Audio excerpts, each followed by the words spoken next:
Où trouver tous les produits 100% Outre-mer ? Chez Tropic Marché à Saint-Ouen. Les fruits et légumes et toutes les spécialités salées et sucrées servies avec bonne humeur par une équipe exclusivement ultramarine. Retrouvez l'ambiance et le goût du pays chez Tropic Marché à Saint-Ouen-sur-Seine et sur tropicmarché.com. Réunion Actualité. Bonjour à tous. La Réunion, l'un des territoires où les violences conjugales sont les plus nombreuses. Nous en parlerons dès le début de ce journal. Encore des perturbations sur les lignes estivales ce vendredi et côté négociations, une réunion de médiation est prévue ce matin. Explication à suivre.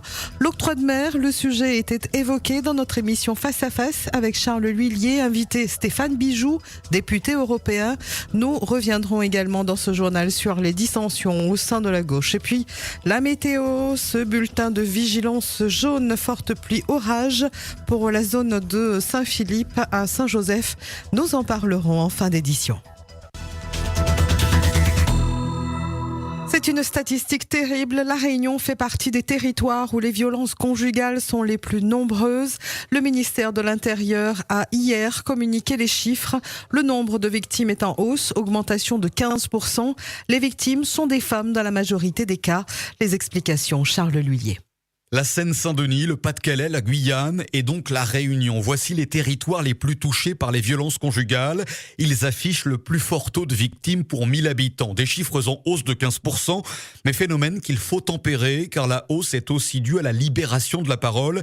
Les victimes ont désormais moins peur de parler. Sur notre île comme ailleurs, ces violences conjugales se transforment aussi en violences intrafamiliales car les enfants en pâtissent directement. C'est ce qu'explique Frédéric Rousset pour le Sévif. Hier soir encore, j'étais en relation avec un chef d'entreprise dont une de ses salariés est victime de violence. Là, notamment, le monsieur essaie d'isoler madame en lui faisant perdre son emploi. Mais ce qui est terrible, c'est que l'enfant co-victime tente de se défenestrer régulièrement.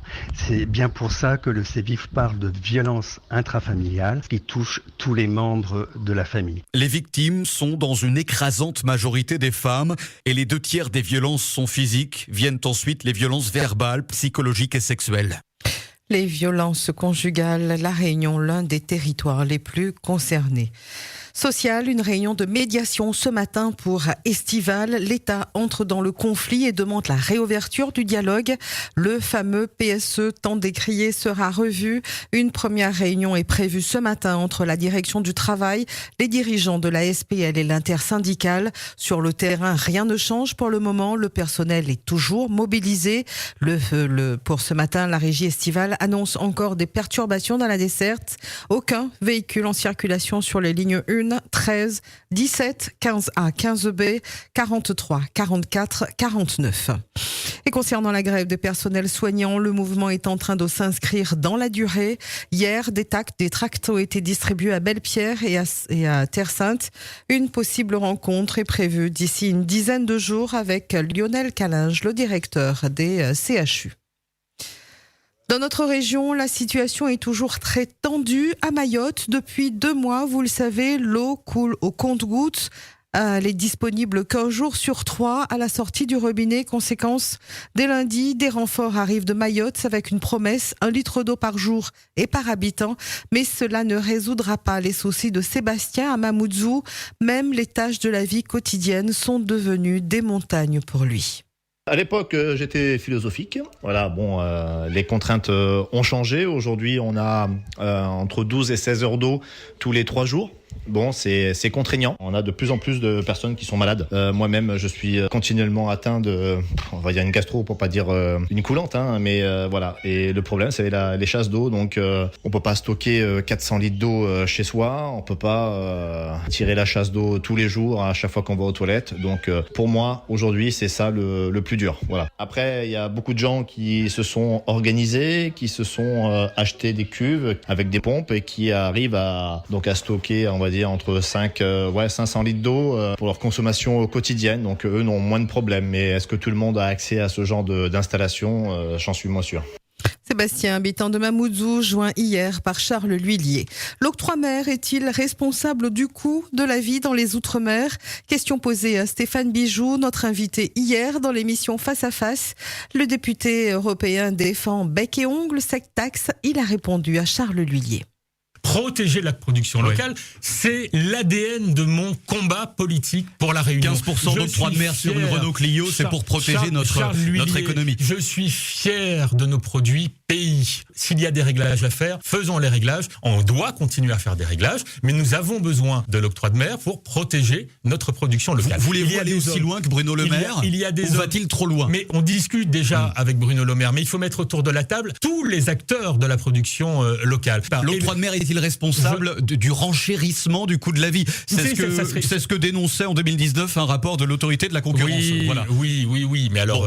7%. Alors, moi, ce qui est vrai, c'est un bouclier qui protège la production locale. Ce qui est vrai, c'est que l'octroi de mer représente jusqu'à 30% des revenus d'une commune. Et parfois, beaucoup plus. Je crois à l'action à l'échelle de la commune. Prochain face-à-face, la semaine prochaine, vendredi prochain, avec Didier Waro, porte-parole du Rassemblement national à La Réunion. C'est un petit séisme au sein de la gauche française. Le Parti communiste a définitivement rompu avec la France insoumise. C'est le chef de file du PC, Fabien Roussel, qui l'a annoncé mercredi soir. En cause, selon lui, les positions de la France insoumise sur le conflit israélo-palestinien. La réaction de Perceval Gaillard, député de la France insoumise. Fabien Roussel est totalement dans un calendrier personnel, une trajectoire personnelle. D'ailleurs, on peut remarquer qu'il n'a pas été suivi par ses troupes, puisque à l'Assemblée, l'ensemble des députés communistes ont donc décidé de ne pas quitter la NUPES, donc allant à l'encontre de son choix et sa directive. Et d'ailleurs, il va être dans une position compliquée, puisqu'il va falloir qu'il reste siéger, les députés, en tant que député au sein d'un groupe qui va s'appeler GDR NUPES, qui s'appelle toujours GDR NUPES. Il va falloir qu'il assume donc à la fois d'être contre la NUPES et en dehors de la NUPES avec son parti, mais les députés de son propre parti et lui-même dans le groupe GDR NUPES. Donc on voit bien que il l'a pas du tout préparé, que c'est pas quelque chose de collectif, de partagé, et qu'il est vraiment totalement, effectivement, dans une aventure personnelle, dans un agenda finalement médiatique, dans lequel il était déjà un peu en 2022, il faut être honnête, il y a beaucoup de gens qui n'ont pas compris sa candidature, qui, effectivement, empêchait Jean-Luc Mélenchon d'être au second tour, ce qui n'a pas empêché lui-même d'être élu sous l'étiquette NUPES. Perceval Gaillard, député de la France insoumise, joint hier par notre rédaction. On termine avec le thème du baromètre. Nous avons parlé de la tolérance. Hier était la journée internationale de la tolérance et nous avons fait le point sur le sujet ce matin. Êtes-vous tolérant ? Faites-vous preuve de tolérance et dans quelles circonstances ?